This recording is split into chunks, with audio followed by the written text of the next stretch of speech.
Welcome back to Reading Bear. Today, we will take a look at some new malicious compliance stories. And if you enjoyed my content, please don't forget to subscribe to my channel and post some bear emojis in the comments. Let's go! The first story is titled, Must Attend Interview in Person. I was working for a university in the UK as an admissions officer when I decided to apply for the role of senior admissions officer in the same office. I submitted my application and didn't hear anything for a while. A week or so later, I was abroad for a week to visit my family when I received an email to confirm that I got invited for an interview the next day at 9 a.m. I replied and asked if we could postpone the interview until Monday because I'd be back by then, but they refused. The lady who refused was my current manager and she knew I was abroad, so I didn't think this was very fair. I asked if we could do the interview over Skype instead, but she also refused this. The interview time was set and if I was interested I will be there, otherwise it's my loss. I was pissed off as I couldn't believe how inflexible they were. I started rereading the email again and decided to go through the attachments to see what I had to prepare for the interview. I noticed they added a travel expense form which stated that if you travel from 5 miles or further you could claim your expenses.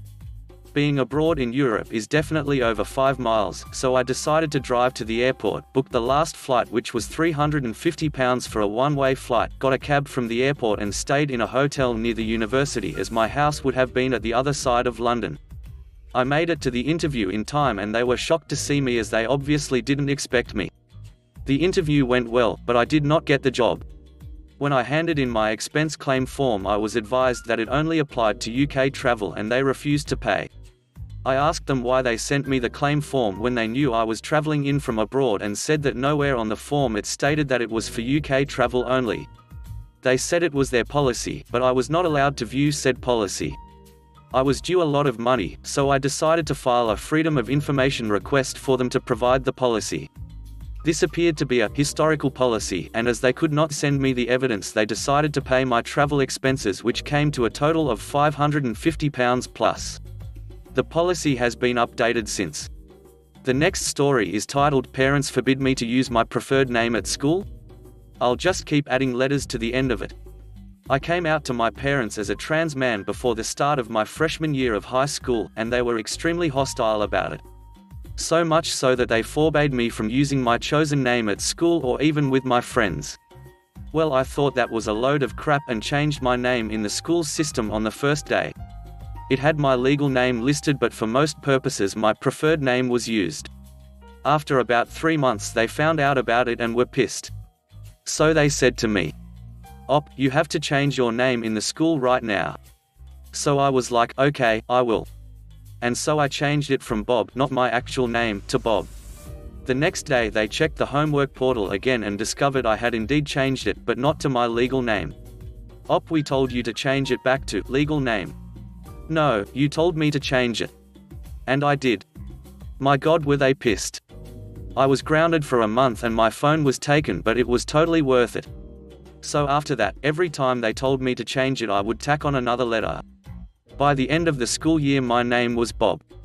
Eventually they stopped grounding me and just gave up.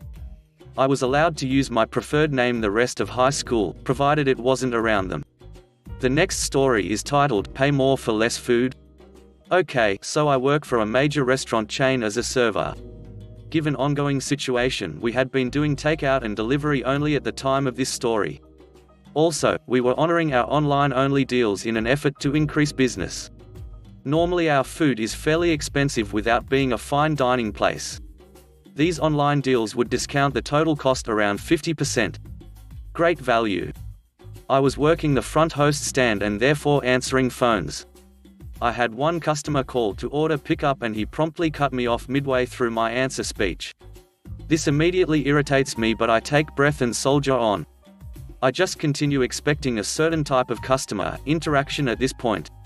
Customer jumps right into the order, so I politely backtrack him to take phone number and name. The customer wanted a double order of wings and a medium pizza. Okay, no problem. I put it through with some difficulty as the customer isn't making it easy, having to clarify or repeat certain questions, etc. But this is part of the job and he's not being outright rude, just frustrating. Finally I give him his total. Approximately $51. I then mentioned to him that right now we have a special that has 3 pounds of wings and 2 medium pizzas for $49.99, but he cut me off before I could get much further than, "Just wanted to let you know that right now we have a special." Okay, fine. I'm tired of arguing. I put it through as requested. Of course I proceed to telling my colleagues about this guy and how he even turned me down trying to save him money despite being short and, what felt to me as, entitled during the exchange. We all have a laugh. When customer arrives, I choose to take his payment first and then bring out his food. As he accepts it, I point out that for next time, what I was trying to tell you about the special is that you could have gotten another pound of wings and another pizza for $1.50 less. He looked at me like I had 3 heads and sheepishly mentioned maybe he should have let me tell him about it. Yeah, you think? The next story is titled, "Move Your Car." I was 20 at the time and my sister was 17, still in high school. I was about to leave for work and noticed she parked her car behind mine. So I asked her if she could move her car to let me out. I figured that she could just park her car where mine was once I was out of the way. She rolled her eyes and for whatever reason had a slight attitude about it and told me to "move it yourself if you're the one that has to leave." She couldn't even be bothered to give me her keys for me to do so. So I did. I moved her car and parked it a mile down the road in my grandparents' driveway and walked back. I put her keys back and didn't say anything as I grabbed mine and just left. Made me late to work that day, but I didn't care. Next time I asked her to move her car, she begrudgingly did. The next story is titled, "Pizza Party Screw-Ups." So when I first started college, I worked in this small pizza shop the students could use their meal plans on. If you don't know what a meal plan is, it's basically you pay a set amount per semester and can swipe a card to eat whenever you want, with rules depending on how much you paid. Now I have to say, pizza was awesome. High quality ingredients, interesting combos of toppings, and really good salads. But we were a test kitchen. This brand had never been anything other than a sit down and enjoy style of pizza. So turning it into a fast food place was difficult. We weren't that busy normally. Good days $800, bad days maybe $250. When he came to see how we were holding up, the brand owner, the one who created the entire store name, told us to only set enough dough to use that day. Absolutely no more. We made the large Sicilian style, and it took 4.3 pounds of dough per pizza. If you didn't want it to be thin in places, you'd round it to 4.5. So any given day we'd go through, roughly, 60 to 80 pounds. We had to let it rise for a few hours cause it was a yeast base. Now on any day this was no big deal. Get down to half a pizza, stretch a dough and let it rise. Easy. Until the end of the semester came. The compliance. Now till this point we weren't selling as much as our big boss would have liked, so for the last 2 months of the semester he was in-house breathing down our necks for the slightest thing he could see as waste. He was also pressing us to sell as many whole pizzas as we could. Oh boy did we. For those of you who have never had a meal plan, no one uses all of the meals they've paid for. Most people end up with like 20 to 30 left. They'll buy a bunch of food for a party and be done with it. But there are ones that end with near 100. That is where this goes. I worked from 9 AM to 6 PM these last few weeks cause my finals were done and it was easy money, so I had heard people saying how they were going to use their meals and just buy a bunch of food. I even offered to take down orders if they wanted to let us know ahead of time. By the last day I had orders for over 65 pizzas for multiple people. Being the good employee I was, I told our big boss about it. He was impressed and set out extra for the day when we started the prep. I also knew it was not even close to enough. Most college kids don't think about calling ahead for really big orders, they just expect to be able to get it, so there were going to be plenty of those kinds of people. He said the words that doomed our kitchen: "If we need more as the day goes, we will get it as needed." 6 employees and our kitchen manager, we'll get to his role in a bit, just gave up and went with it. So the day went on, 11 o'clock came and immediately we had orders non-stop for 3 and 4 pizzas each. We had the pre-orders already prepped and rising, so each time we took chunks out of the dough laid out our boss got more and more nervous. By 3 we were out of the raised dough and were scrambling to get the chilled stuff to rise enough to stretch. 4 o'clock and all the other restaurants around us had closed down cause they were out of supplies and had went home. We were still catching up. Our big boss is red-faced, pissed off, and trying to blame us for all his bad planning. Then the final blow came in the form of 2 frat boys and their entire house. They asked if there was a limit on the number they could order. I was on register and looked by at my kitchen manager, call him Steven, and asked. He got the most devilish smile and said, "As long as you don't mind a wait, we can sell you as many as you can buy." These 2 mad lads bought 25 pizzas apiece. They were having a final party and wanted to blow the rest of their meals on it. As soon as I called out the order to our big boss in the back, all I hear is a frantic, "How many did you say?" He comes running up front, looks over the receipt, and all the color drains from his face. He tries offering a refund, but it has to go through the school and can take over a week. Had to deal with a brat mum and her child learning this. So in the end, he had to stay and help us make them. It took over 6 hours to cook them all. Steven emptied the ingredients over their pizzas so they were absolutely loaded. We all got paid OT, and Steven quit the following week. Listen to your employees. Epilogue. On our last day, Steven pulled us all into his office and gave us all $50 out of his own pocket, because we never should have had to put up with that brain-dead ass monkey. And that he was sorry we had to. To this day, one of my favorite managers. The next story is titled, "I'll be happy to assist you." This happened to my brother and not me, but it is still one of the best stories I've ever heard. My brother used to work at Chick-fil-A as a cashier and would take the customer's order. One day, he had a Karen come in. First she just fine, until she got her food. She complained that the bun was bad and she wanted a new one. My brother was going to assist her until she said, "Just do your job properly and get my bun." He shrugged and agreed. He gets a brand new bun, goes to the register and rings it up. He looks at her and says, "That'll be 27 cents. She looked at him really confused and asked why she had to pay. To which my brother said, "I'm just doing my job properly." The next story is titled, "Want me to climb this rope?" Sure thing, lady. So this happened when I was around 7 or 8, it was around the end of the school year and I guess the teachers wanted to do something fun for us, so they took us on this educational field trip where we basically got to play around and goof off. One of the places they took us was this sort of sport play center. I'm a little fuzzy on the details, where we were taught basic stuff to stay in shape like eat lots of greens, and here's how you do a push-up. At the very end we got to play on this obstacle course some of the staff members set up for us that even had one of those foam block pits at the end. Needless to say, it was awesome. Except for this one part of the course. So there was this huge stretch where we were supposed to run, climb this rope, climb back down, and keep running. Except most of us didn't have the upper body strength to actually climb the rope, except a few of the really athletic kids, so we all kind of just grabbed it, pulled ourselves up as high as we could, dropped down, and kept running. On top of this, it also kind of broke the flow of the course to have us randomly climb a rope like this. Like, they could have at least made the rope go somewhere like a ledge or something, but I digress. I think at one point a few of us tried using the rope as a swing, but we were quickly told to stop because it might tear the rope out of the ceiling. It got to a point where we'd literally just run past it and hope the adults wouldn't catch us. Except for this one lady. I think she might have been stationed at the rope to help us with climbing it, but if that was why she was there, she didn't do a great job. Whenever we asked her to help us with climbing, she'd respond with, "You can do it yourself, it's not that difficult." At first, we all just ignored her, but when we started just running past the rope, she got a little annoyed. As I was running past the rope again, this lady effing grabbed me, pulled me back, and proceeded to berate me for not climbing the rope. "I saw you ran past it 5 times. I'm not letting you go until you climb it properly." Now, I was not one of the strong kids in the class. I just did not have the upper body strength to climb. When I tried explaining this to her, the lady responded with, "I don't care. Just do it." All right then. I grabbed the rope and started to climb, and by some miracle, I actually made it as high as some of the other kids who bothered to climb it. Happy with my small achievement, I began climbing down, only for this lady to start berating me again for not climbing high enough.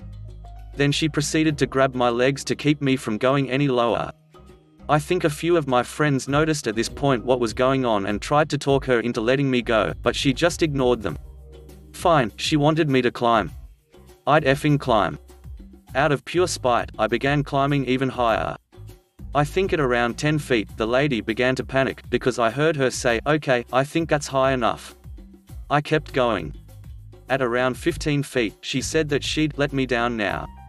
Sorry lady, you said you wanted me to climb, I'm climbing. It was at around the 20-foot mark when I began to realize just how high the ceiling went. I didn't think much of it when I first came in, but it had to have been a good 40 feet high. I kept climbing. I remember when I had to have been at least 30 feet in the air, I looked down at my classmates and realized that a few of them were climbing with me, my friend, Amy, only being 10 feet below me. From what I could see at the very bottom, the lady was berating another one of my friends for running past the rope. Guess she decided to just forget about me. At this point, I was pretty close to the ceiling.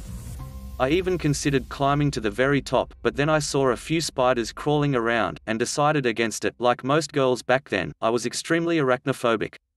Still am, actually. Also, my stomach and arms were really starting to kill me.